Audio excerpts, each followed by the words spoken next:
Hey, all, welcome again, and thanks for joining us. What we have on the docket for today is some talk about the acquisition side of the house. Long poles in the tent whenever we try to deliver software, usually security and acquisitions.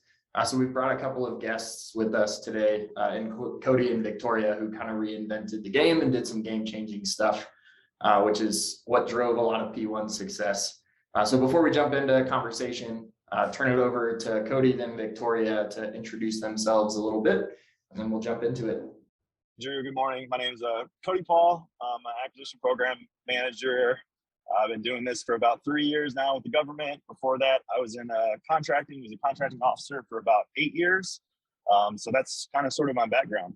Victoria, also contracting. I've been contracting for the past 9 years or so. That's pretty much all I've done in my Air Force career, which is, very exciting.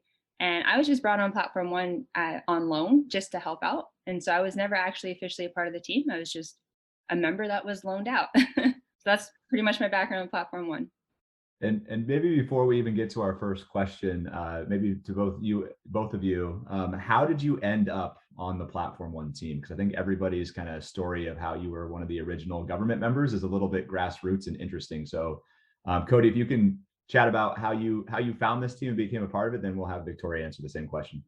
Absolutely. So back in 2018, I was given my first assignment at an officer training school to the Unified Platform Program Office. So worked there for about a year and a half, I would say, and did some really cool stuff. And then eventually from Platform One kind of morphed over into Platform One. So it was, directly pulled over from Unified Platform to start working with the Platform One team and all that. The chief software officer at the time was working with the DevSecOps initiative. Victoria, what about you? So I guess my story starts before I actually PCS'd. I was up at Hanscom trying to really figure out how we can take Hanscom Air Force Base and really integrate it with that local Boston ecosystem. Because at the time I felt Hanscom was like on its own little island and not really tied into anything that was going on in Boston. And there's a lot of goodness downtown. And through that, I got involved with Air Force Pitch Day. And, I'm at the New York event and I run into this guy named Rob Slaughter. And I am telling him all these things I'm trying to do at Hanscom. And I was like, I don't know how to get started. I'm trying. Do you have any recommendations? And we talked at Air Force Pitch Day. And then fast forward a couple of months, I actually went to PCS from Hanscom down to the Pentagon. And I show up, come back from my house hunting. And I have this email that was sent from Rob to Nick, to Dr. Roper, saying the following people are now on my team. And I look at this and I was like, how did my name get on this? And then of course I get lots of questions from my chain of command saying like, what is going on?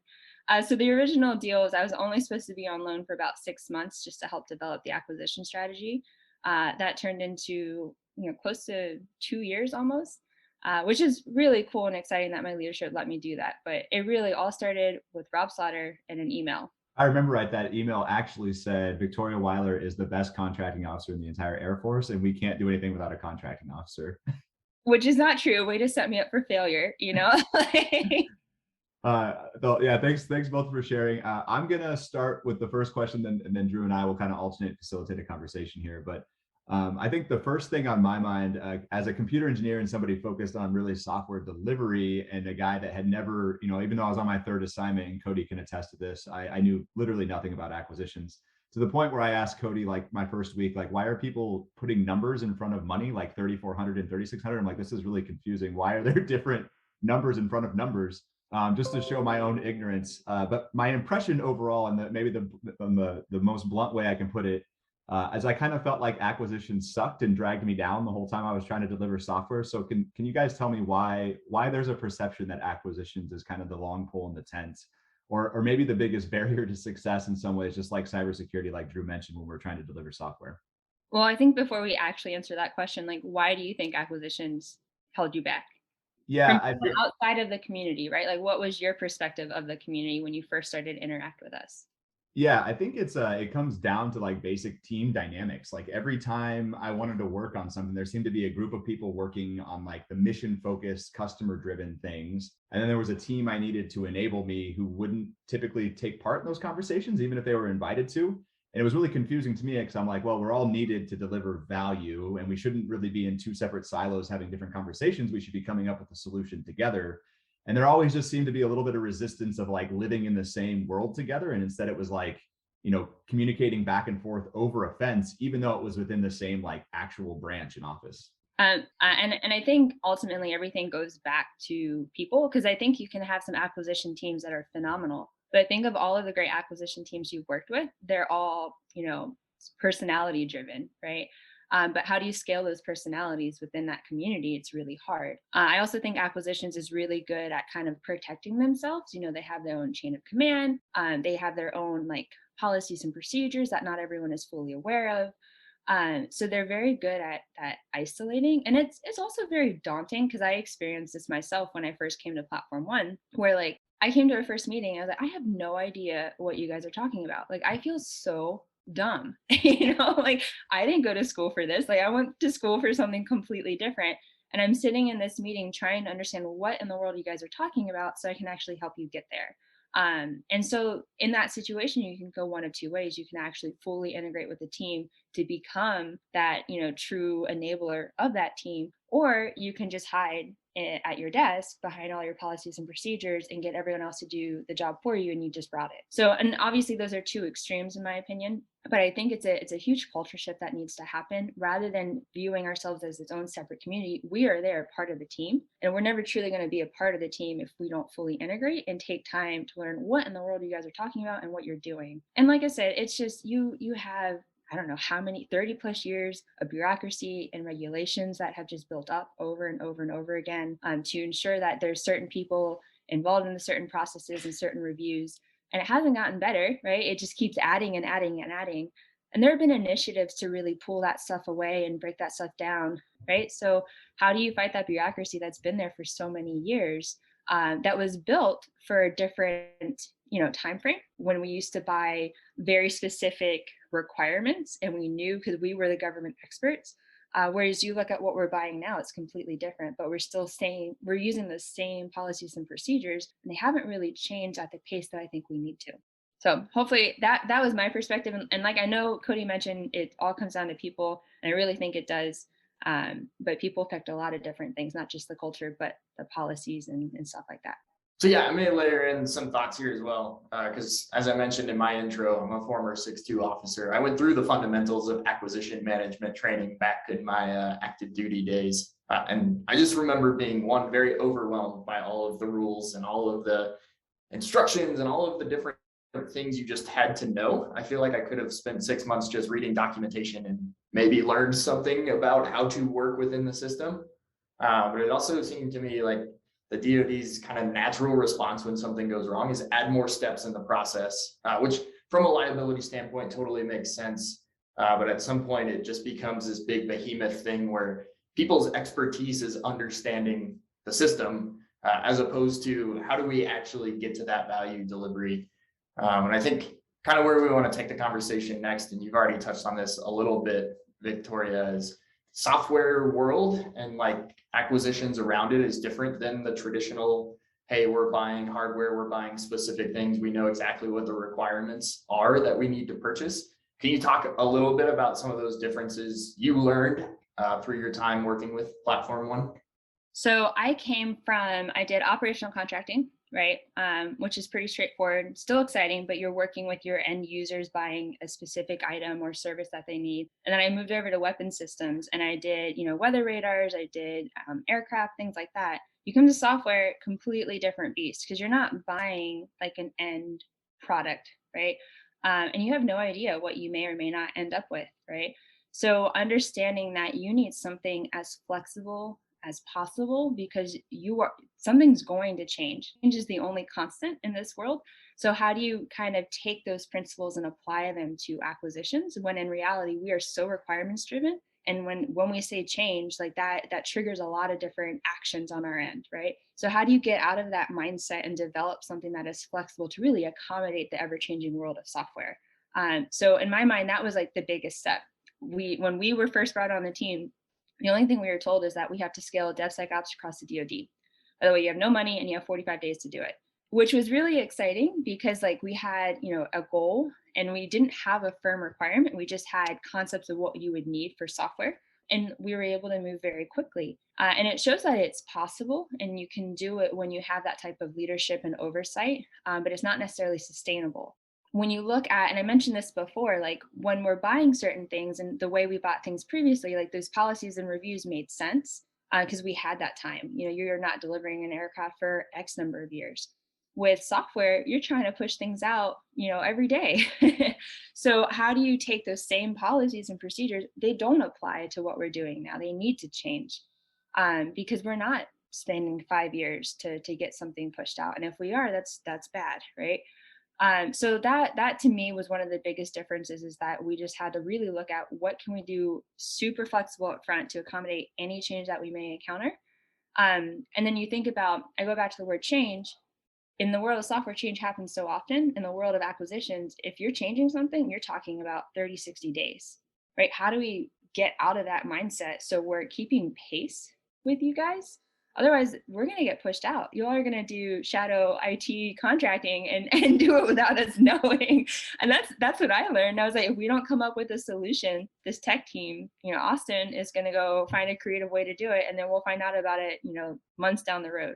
It just really changed how we had to support, in my mind, and what we had to think of. And the knowledge, right?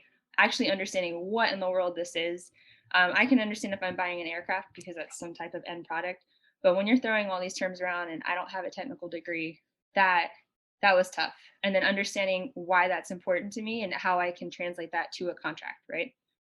No, I think Victoria captured it very well. What I will say is, dealing with the unknown and having leadership who had your back during that time frame was key to our success at Platform One, I believe. And if you remember, like our goal was to be able to go from concept to contract award in 30 days. And I think the closest we got was like 40 something days. And that was like all hands on deck. And we realized that this is not sustainable. Like, why can't we continue to do this and this be the norm? And back to people, the reviews that we put on ourselves to get something done. Even if we've done it a million different times, we still make ourselves go through the same process over and over again. And we always say we want to accept risk. I don't think we're actually very good at accepting risk or accepting failure. I think we say that a lot, but when it comes down to actions, to Drew's point, like we put all of these policies and processes in place to protect ourselves. And I would love to see an environment where we're just allowed to like, hey, we've done this before, we can do it again. Let's not bother with these 5 different steps, right? That won't bring any value. But no one is willing to do that, right? So just my personal opinion. Yeah, that's really good. I think one of the concepts you both hit on that I want to pull the thread on a little bit more, maybe we'll start with Cody this time, is I think, the constant change. I'm sure, I mean, I felt it even on the product side, but a lot of that times I had to relay that to you all on the acquisition side to keep us resourced for those changes. And I got the feeling that myself and Rob and others would really frustrate you guys with a lot of our changes that were coming down the pike. So Cody, maybe a chance to vent or have a little bit of fun. Like what would you say frustrated you most about working with a product team who, especially early on at the Platform One days, we didn't really have what I would call product market fit. We didn't even really, we had a concept of DevOps and platforms, what we wanted to deliver, but we didn't really know how we were going to, put those in market and do kind of business to business sales to other government PMOs. So we were changing a lot. So what frustrated you the most, Cody? I'm glad you brought that up, Austen. At the beginning of all of this, we really had no idea, or I say we, the acquisition team had very little idea and insight because we're not the technical experts into what we were trying to accomplish and what we were trying to buy. So it was a constant reminder of like, hey team, we're doing good. You guys are okay. Like I had to always reinforce to my team that although we're frustrated, what we're going to be doing here in the near future, like is going to change the way that the DoD delivers software capability, right? But I think the initial frustration specifically from an acquisition perspective was, you guys were like, hey, I need 500 licenses one day. The next day you're like, oh, nope, we need 1,000 licenses. Or like, hey, nope, it changed to a change. We don't need any licenses. So kind of dealing with that day in, day out frustrations of not really knowing the unknown was something that definitely gave me a high stress level trying to lead an acquisition team to support, all these new and innovative software developers? So I would go back to my earlier comment about the shadow contracting. You would come to us with these requests, which was great. And what was hard to translate is like we're dealing with 30 plus years of bureaucracy that we're trying to break down. And we want to find a solution so that we can do this in a repeatable manner. But oftentimes we didn't do it fast enough because, a change happened and it needed to happen yesterday. You guys would just figure out a way to do it without us, right? And so that was frustrating because we didn't want to get cut out of the process. We're trying to be part of the process and make the process better. But we're dealing with like a backlog of issues that we're trying to fix, and personalities that aren't necessarily bought into what everyone is doing, right? They're used to the old way of doing things. That's where they're comfortable. That's where they default. So trying to get them along with us as well was the frustrating part. We're like, we're trying, just give us a second. And by the time we figured something out, like Cody said, y'all would change your mind again. I was like, okay. Yeah, that story Cody told is exactly true, and I remember doing it several times. And maybe I'll foot stomp one thing before Drew asks the next question, which is, I think Cody hit the nail on the head, like constantly explaining why to your team internally, right? Because I think a lot of times we miss that context, especially at the individual contributor level, whether that be product or acquisitions. And the other thing is too, is like, I think the way we combated that, and this has been a pervasive problem at Platform One, is like, how do you keep the acquisition team and the product teams in a scaling organization in sync? And, I think the use of our daily stand-ups and cross-communicating there was really helpful, basically looking through the backlog and prioritizing it literally on a daily basis from these changing requirements. Running the acquisition team like that was super helpful. And then I can't even count the number of hours like the three of us spent on the phone together just throughout the day, just on phone calls, resyncing even throughout the day, especially early on. So I think like most things in life, it comes down to communication and trust. And I think we built that over time. But that like personality driven, because you could have gotten someone that like didn't want to be a part of the team that just never answered their phone, and you wouldn't have built that relationship and that trust, right? So it goes back to that personality that wants to be involved. And I think in a lot of software centric organizations, like the technical side, more or less, it has people that want to make this change, right? They are driving this change. And that doesn't necessarily translate on the acquisition side. You're kind of, dragging them along at first to get them to understand what this change is, why it's important, and how they can really impact it. In some organizations, you have folks that like want to do it, and other organizations, they've inherited this problem, right? And that's not necessarily something that they signed up for. One of the other things I want to talk about too is, a lot of times in the technical world, we talk about tech debt. What a lot of folks understand is there's also acquisition debt. So playing cleanup and catch up whenever things are done from a previous administration or a previous group is very taxing on the acquisition team. So, a lot of my time was spent not only trying to figure out how to provide value day from present day, but also from cleaning up the messes, I would call, that folks had put on our plate as well. So, our team was definitely busy, and I give them credit. Yeah, and that's a great analogy, Cody, for our world, the idea of tech debt and acquisition debt. Because I think, especially for me personally, not having a lot of experience, I had no idea the second, third, fourth level impacts of making a change and how much that affects a financial manager and a buyer and like all these other people that the product teams like never see really, right? Because you're like, you're like elves back in the tree getting everything ready, and the rest of us don't really know until we see the outcome. And I think that's what you and Victoria worked really well together, because you had somebody kind of constantly looking at the big picture and where we needed to go, but also somebody constantly driving the team on day-to-day execution as well. And it's really hard to accomplish anything without a partnership like that. Well, I'll just say Cody was all about accountability. I was good cop, he was bad cop, right? So I was like the good idea fairy. He was like, we can do everything, guys. And Cody was like, let's bring this in, bring this in a little bit. And he was like, we need to make sure someone is doing X, Y, and Z. And he followed through with that accountability, which I think is missing in our career field as a whole, really pushing people to be responsible and get things done when they need to be done. So we've had a lot of good conversation and somewhat danced maybe around the concepts here. But the next question is going to be really related to, like, at the end of the day, what we're here for is value delivery to end users, right? And we're all on that same page there, but the communication is somewhat difficult sometimes. One of the best tools we utilized at Platform One in a lot of regards was this concept of a value stream map. How do we get from idea to actual end value for the user? Utilizing the Netflix and Blockbuster example, and the Netflix's evolution over time is one I love to go through because it really helps paint that picture. But there's so much more to the value delivery than just the technical side. And maybe that's where we somewhat missed the boat a little bit. But from your guys' perspective, like end-to-end chain, who's actually required to deliver value? So who's actually required to deliver? I think it's everyone. And I feel like that's a cop-out answer, but it's true. Going from, your buyer to your ML, everyone needs to be bought in to actually get this done. So, I mean, you can't do anything if you don't have your funding document, right? You can't do anything if your buyer doesn't put together the draft contract. And you really can't move forward if you don't have an ML that really understands acquisitions and is willing to go to bat for you, right? So everyone has their own specific role, to really, be responsible for specific things so you can deliver. When I think about how do you deliver on a contract and like pre-award, right? Let me focus on that before you actually get the people that you need. It was really everyone taking their specific jobs and figuring out what needed to change to make it move faster. But I couldn't do that because I'm not an FM specialist, right? I couldn't do that for Cody because technically I'm not a PM. So it really took everyone, coming to the table and saying like, how can I personally change in my job, my career field to make things different and make things easier so we can deliver. And it took a whole revamp of the entire team.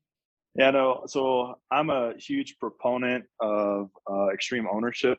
So accountability is extremely important, especially if you're trying to provide or deliver any value or capability specifically to a warfighter. So, to me, it's intrinsic in nature to hold myself accountable and make sure I'm doing the best that I can do in my role, and everything within my sphere of influence to make sure that that end user gets what they need. And for us, the end user was obviously the developers, and the leadership team at Platform One at the time. So yeah, I agree 100%. It takes a team. It's not just solely on one person. While one person may be held accountable at the end of the day, in order to have a well balanced and a well oiled machine, everyone has to do their part. Our team at Platform One, acquisition wise, really had a sense and a sense of what we're doing and what we're trying to accomplish specifically, with the DoD and changing the way that we deliver software capability. Yeah, thanks, Cody. I think one of the things that I learned to appreciate and maybe to draw some corollaries to the product side is that, when we want to develop software, we can partner with a lot of great people from the defense industrial base to write software. When I need to award contracts or do program management or financial management, you can't award contracts to people to come in and help your team do that. It's an inherently government function. And we do have ANAS and FFRDC support, but at the end of the day, somebody on the government side has to sign their name to things. And so there's this inability really to like surge up people on acquisitions, unlike there is on the product side, which is like a major constraining factor in a lot of ways, right? And why it's so critical that we have acquisition professionals who kind of understand this world. The other thing I find super interesting is like when we write software, we have certain people with certain permissions to different tools, right? That can kind of cross-functionally help out or swarm problems. On the acquisition side, right? Like even as a contracting officer, you can't sign the funding documents and like vice versa. So there's almost for good reasons, there's checks and balances through the process, but we can't have like a cross-functional contracting officer or program manager because there's inherent checks and balances in the line, which somewhat drives a little bit of a sequential waterfall process. And that's why like working as a team and being on the same page and communicating and understanding the why is so important, because those things take even longer when there's gaps in information. But there are things you can fix that, right? Like you can force people to do reviews concurrently. Like you can get people out of that habit of doing, all right, I'm not going to review it until this person has and that person has. Like it's just a mindset shift. And I think with someone like Cody who's very extreme in accountability, he drove that, right? He's like, no, we're gonna have this meeting, everyone's gonna attend this meeting. And at the end of this meeting, yeah, his knife hand came out. This is gonna get done. So I think that's possible. It's just a mindset shift. And the other thing, it's not necessarily who is required, but more of a what is required. I don't think our community does a good job of enablement. You talk about how you're able to have someone, you can pair program. Where does that exist in acquisitions? How often do we actually truly collaborate across the different software centric organizations? I wouldn't say as often as we need to, right? And what is our form of enablement? Like, how do we actually scale and spread this beyond DAU or PowerPoint slides, right? How are we actually helping people come up with ideas, think through strategies, and get them to an end goal? and kind of be that advocate for them to do this change. I don't think that exists. It doesn't exist at scale. And I think that's what's really needed to deliver and really scale what we're doing beyond platform one. And at the end of the day, like mission comes first. So organizations are always going to be focused on executing their mission first before helping others. And I think it would be great to get our community thinking of how do I really help others beyond just giving them a training deck of what I did, right? How do I actually help them with different ideas? So I would love to see the community take that step forward. Yeah, and that's a great transition to the question I wanted to ask next, getting a little bit more into some maybe nuts and bolts or more technical parts of the contracting and PM world. And this is something that, like myself, I still haven't grasped a good strategy on. So interested in both you and Cody's thoughts, and we'll force Cody to start this time since it sounds like he's back in a place that has reception. One of the topics that comes up a lot as we're collaborating with others is how do you measure value delivered, right? Because we're, like you mentioned earlier, Victoria, we're not buying like an F-35 at the end that like rolls off a flight line and flies in the air, right? Where we can like see the value. Software, we're basically paying for services with changing requirements and delivery mechanisms. And so the question often comes up when you're in these acquisition strategy panels and such, like, well, if you use contract type X, how are you going to measure value from the contracting teams? And that's a really, really difficult question to answer. So can you both take a stab at how you measure value in this world then? Yeah, that is a great question, and I think it's something that we initially struggled with whenever we started out on the journey of awarding all of our contracts at Platform One. Was like, what are the deliverables that are going to gauge the value that is being delivered by our industry partners? And I don't think we got it right off the bat. But at the end of the day, I think it comes down to performance metrics, right? Understanding exactly what you want to measure, how you want to measure it. And then, at the end of the day, we shouldn't be worried or concerned about our obligations and expenditures. We should be worried about if the warfighter is getting the capability that they need in order to succeed, right? So a lot of times, and, it was indoctrinated to me when I first came into the career field, was like, hey, obligations and expenditures, these are important. If you don't have your obligations and expenditures green by spring, guess what? Spring program reviews going to come around and your portfolio is going to get cut. I don't think we should be focusing on that. I think we should be focusing on delivering capability, and that should be our measurement of value. And, we really should be surveying our end customers and end users and having them judge us on how we're delivering to them, right, at the end of the day. So that's kind of my take on it. I'll pass it over to Victoria. I'll build on that. I think it's twofold, right? So Cody mentioned, why aren't we doing our user feedback, right? Why aren't we coming to you and saying, are you getting the people you need? Like, are they good? Are they doing their job? I don't think we're very good at that because honestly, we're just so happy to be at the point of contract award. We'll take anything, right?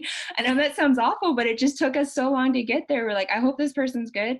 But honestly, before we even award a contract, there are things that we're doing, testing out to see if we can get the talent that you need. And I don't think we're, taking the feedback back and reincorporating it into the contracting process because that process takes so long, right?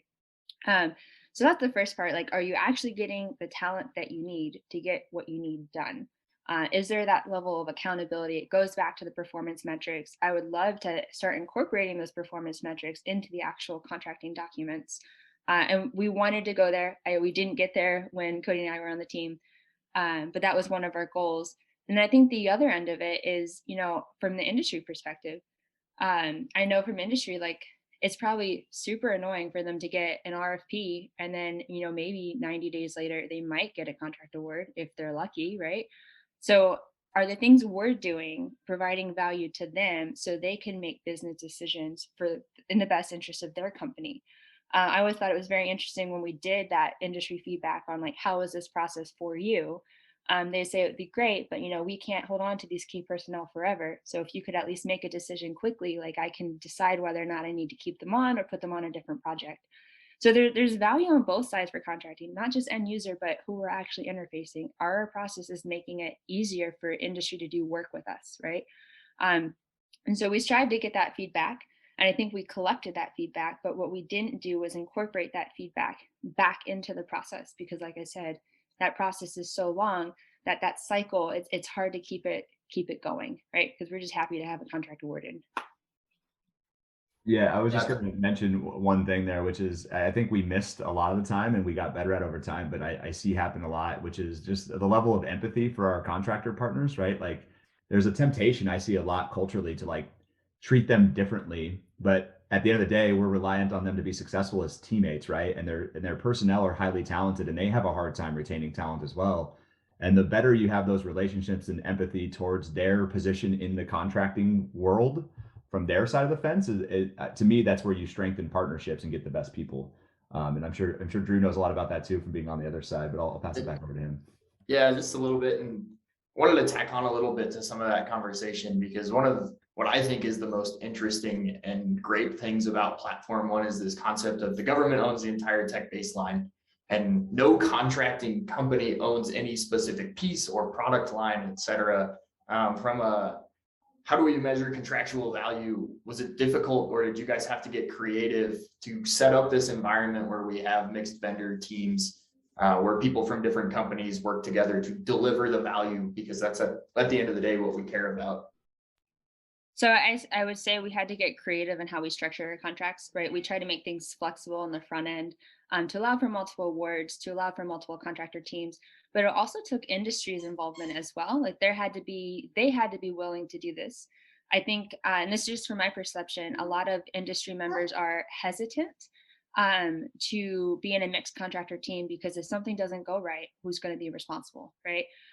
So there's a level of concern there on industry's perspective, but we did a lot on our end to just see how could we make it as flexible as possible up front, make multiple words, do them quickly, get the members that we need, get the right people, key personnel, the oral presentations, get the right people involved.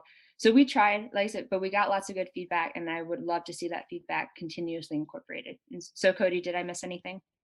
Yeah, so one of the things I want to point out, we obviously wanted to change the way that we were doing business with our industry partners. And I think, Victoria, I'll definitely give her credit for this. She made it a point for us to contact the majority of our vendor teams to get that feedback and provide that feedback to them as well on, hey, how's this process working for you? This is how it's kind of working on our sides. Obviously, we didn't go into details about source selections or anything like that, but getting that industry response to how we were doing business, I think was key. And it's key to moving forward, I think, with our industry partners. We talk about working in silos in the government, but guess what? We work in silos with industry partners as well. Until we can truly integrate them into our teams and have them as a true mission partner, like that's whenever we're going to start really reaping the benefits and success working with the DIB. And one last thing to add. So like we mentioned all these things we did up front, right? And the flexibilities that we built in, we did things like smaller option periods, and all those sound really, really great. Modular contracting, that's a great buzzword. There's value in it. But it's hard to sustain when your acquisition team is not properly resourced. So all these things sound great, but it is an additional burden on the team to can keep these things going. And that same thing applies to all these flexible things we put in place. Gathering that industry feedback, it takes dedicated time and resources to do it. At the end of the day, they're still responsible for executing that contract, right? So how do you balance that? So you're continuously improving, but you're also getting your job done. Yep. And one thing I will say is, and I'm just pointing this out, I had the exact same makeup of an acquisition team whenever I started at Platform One as whenever I left Platform One. So just to tell you, like the scale of what we did, guess what? The acquisition team did not scale with everything that we were doing with our contracts and acquisition strategy. So just pointing that out. And I was a freebie. I wasn't even officially on the team. So Pretty incredible to think about, like the amount that team was able to produce, because we scaled from 20-ish people to 250 in an 8-month time frame, which is 20 plus contracts, and that was all that same group of people that initially had that initial load. So some definite miracles were happening behind the scenes that I don't even know that everyone on the P1 team fully appreciates. So since we don't thank you enough, thank you one last time. One last quick question here, and then we have a fun bonus question we share with everybody. We've talked about this quite a bit already, but I think the training aspect and how we get other people in the mindset and involved in some of the great things that happen on the Platform One acquisition side of the house. So ending here is great. How do we get people to think differently about software acquisitions? It goes back to what I said earlier. It goes back to that concept of enablement. Sometimes I feel like a broken record, but there's such value in enablement. When people are exposed to this new world and new way of thinking, like sometimes they get really excited and they want to do it. And there's value in bringing them in and showing them all the goodness of Platform One. Lots of people have good ideas, and creating an environment where they can go after those good ideas is what's key. I don't think we do that enough. I think there are a lot of great programs out there that get people exposed to new and different things, but then we spit them back out into a traditional program office by themselves and expect them to make change. It's really hard to make change by yourself. So how do you create that enablement to really help those folks make that difference? And we don't do it right now. So like I said, I always go back, I always default to enablement because I feel like there's such room for improvement in that area, specifically for acquisitions. And I can only imagine all of the good ideas we would get if we brought in new people on a continuous basis and then tested them out. But our environment isn't flexible enough to do that yet. Yeah, no, I'll echo. I believe 100% it's enablement. I think it's empowerment, and I think it's opportunity as well. Having folks do things like, Victoria talks about enablement. Well, guess what? From her enablement idea, there's now a course you can take, digital DNA, through OSD with Miss Tori Cuff, Miss Lorianne Risler. Those folks stood that up just based off of the feedback that they were getting with software acquisitions. So, there's courses and things you can do out there, but at the end of the day, I think actually experiencing and executing is key to success, right? So, we tried our best to invite everyone to understand what we're trying to accomplish with our acquisition teams at Platform One. We were providing training. We were, allowing people to shadow. We set up the residency program. We had folks come in from different organizations to literally sit with us for 6 months to experience how we were changing the way that, we were delivering in acquisitions, specifically software acquisitions. So yeah, I think it's definitely those three things that we have to get after in order to change. And to add to that, I think we need to start valuing actual acquisition experience. I think, especially on the military side, where we value, go do this, go do that. Oh, and then come back. You're going to lead an acquisition organization, but you have 2 years as a PEM, right? And that's just a random example, but that has to change. How do we actually develop acquisition professionals that understand the job? So you can hold people accountable, so you can incorporate new ideas and figure out how to do things. Because I think it all goes back to risk. If you don't know your job, you're not comfortable taking any risk, right? Or you're not comfortable with trying anything new out because maybe you don't understand how to incorporate a new idea into our current policies and procedures. So I think it goes full circle. We need to start valuing acquisitions as a community, as a career field, and actually get people the experience they need to lead, new ideas in software-centric organizations.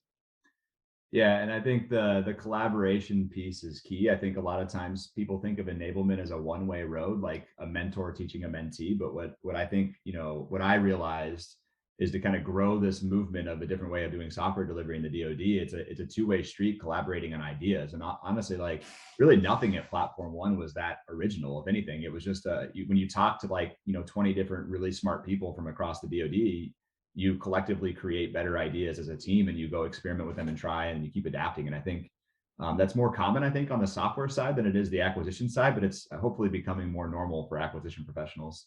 Cody and I spent, I don't know, we did so many engagements with other acquisition teams to steal the really good ideas. You're like, tell us what you did that worked really well so we can steal it.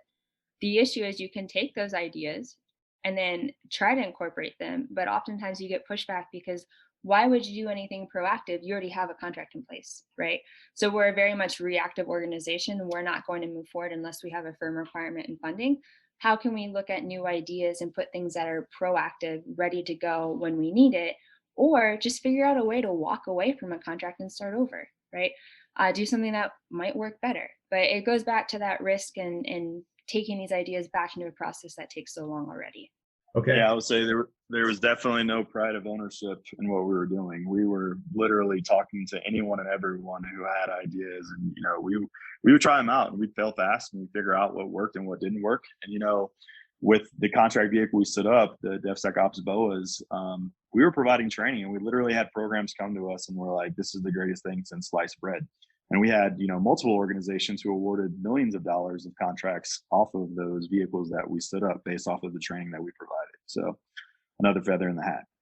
Yeah, I think going back to the P1 kind of why and belief statement, I think, we are big believers in open source and the idea of having everything out there and being transparent. And I think the same concepts applied to our acquisition team originally too, right? Like it doesn't matter whose idea it is, let's collaborate together, let's come up with the best possible solution. And obviously we can't put our acquisition stuff out to the whole world as open source, but the same concept like inside the DoD acquisitions world is definitely possible.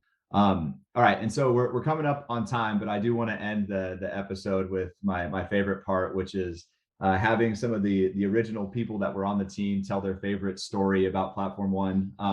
It can be whatever part you want, people involved, whoever you want to name drop. Give us your favorite P1 story you reflect back on, and then we'll have Victoria answer the same thing. So there's a lot, obviously, but I really think that sort of the inception of when Platform One actually started, right? So, I had never been to the Pentagon in my career at the time. It was like I was 16 years in, and within a span of 3 months, I think I went to the Pentagon 3 times. And so that first initial meeting that we had at the Pentagon to really stand up Platform One with all of, the OGs, I guess you could say the founders of Platform One, with Nick in the room kind of laying out expectations and letting everyone know like, hey, this is a flat organization. Everyone has good ideas. Everyone's ideas are valued and opinions. So it doesn't matter what your rank is. We're going to move out, we're going to move faster, and we're going to move forward. So, that Pentagon visit, I think with 8 of us, I guess you could say, in the room kind of really shed light to what we're about to set out and start accomplishing. The other one I will say though, I wanted to bring up is kind of how we synced up with Space Camp, right? So I remember I was sitting in my cubicle at Lackland Air Force Base, and we read an article about Space Camp and all they were doing with, DevSecOps and CATOs and all that good stuff. And I literally found someone's name in the article. I found them on the gal. I cold called a Master Sergeant Jeff McCoy and said, dude, we like what you're doing. We want to come visit you. And I think that was on a Monday. And I think we were up there on a Wednesday. And that's when we met Jeff McCoy, Matt Houston, and Rob Slaughter. And literally everything shifted from what we were doing at Unified Platform, and then we rolled over into Platform One. So I think that was kind of like one of the moments, the aha moments. So this is tough. Favorite story. So I have a lot of things that I miss about Platform One, right? I miss being able to work with people that I respected, enjoyed working with, that ultimately became my friends. How often can you willingly call up anyone on your team and have a straightforward conversation and come up with a way to get something done? I've never experienced that before prior to Platform One. So I truly miss that. I miss how Cody used to just populate my calendar with all these random meetings because he would do all the networking on LinkedIn. And then he would just he's like, I'm going to introduce you to Victoria. Okay, Victoria, just start talking. And because I can talk for hours, or I can talk to a brick wall. So I miss that because it was just a great relationship. And then I think if I had to pick a story, I did a source selection just because you mentioned Jeff McCoy. If you ever want to get him on your good side, just offer him to be a part of a source selection team. It's his favorite thing in the whole wide world. So just that whole experience with him and trying to get him to understand that this is important. I need you to be a part of this because you're smart and you know what you want. He just was miserable the entire time. But then I sat in a room with Nick and I just watched him eat cookies and San Pellegrinos all day. I was like, how do you live off this diet? But he just kept going. That's all he does is just eat cookies and San Pellegrinos. So little things and little experiences like that. Yeah, to add a little extra context to those are some great stories. For those that don't know Jeff McCoy, he seems to work 11 p.m. to 4 a.m. most days. And so getting him to come to meetings, I think the success rate at getting him to a meeting was less than 20%, let alone check his email. So getting to sit through a source selection as a software developer was nothing short of magic by Victoria and Cody. And then I credit Cody with the kind of the union of the teams that made and formed Platform One, because I still remember the day he printed off the Space Camp survival guide, which I think Drew and others helped write. And I read that it was like 10 pages. It was super comical, full of memes. It was like an enjoyable read, but also super informative. And like I did the same thing. I found Rob Slaughter's name in it, and I was like, oh, there's some token major over there. Let me call him up. I remember calling him on the phone, and I called him sir because I was a captain at the time, and he immediately interrupted me. He said, "Don't you ever call me sir again." And I was like, "Oh, this is going to be an interesting relationship and wild ride." And Cody's right. Within like 48 hours, like really, we took nearly a 180-degree pivot of what we were doing in San Antonio, and that's kind of how P1 started. But I never would have found them had Cody. Cody has this gift, Victoria knows this too, to always know everything that happens like on social media related to acquisitions. Cody's like constantly sending us in a text group, like every contract award, everybody else is doing. So like if you're out there doing something and it's on the internet, Cody will find you. And that's the beauty of that is how kind of this team met each other. Yeah, and he's the only person I know that sends contracting memes. I was like, okay. Yeah, and I always jokingly laugh at them, but I honestly have no idea what they mean or why they're funny. I just let you two laugh at them. Okay, so that's it for this episode. One of our longer ones, I think, but it was super enjoyable for me. I think acquisitions doesn't get enough play in these conversations because of it's just how important it is, right? Acquisition happens left of everything else that goes on in this world, and if you don't get that right, you just end up doing a bunch of rework really for months and months on end. So appreciate Victoria and Cody dropping by the Platform One podcast. Hopefully, I think we hit on the surface level of a number of really interesting topics that come up, like measuring contractual value in this way, modular contracting, the BOAs that we stood up and where we wanted to iterate on, and just there's a lot of collaboration. Hopefully there's some discussion that goes on afterwards, and I'm happy to post Cody and Victoria's personal cell phone numbers on the public internet for people to find them and ask follow-up questions. Thanks, everybody.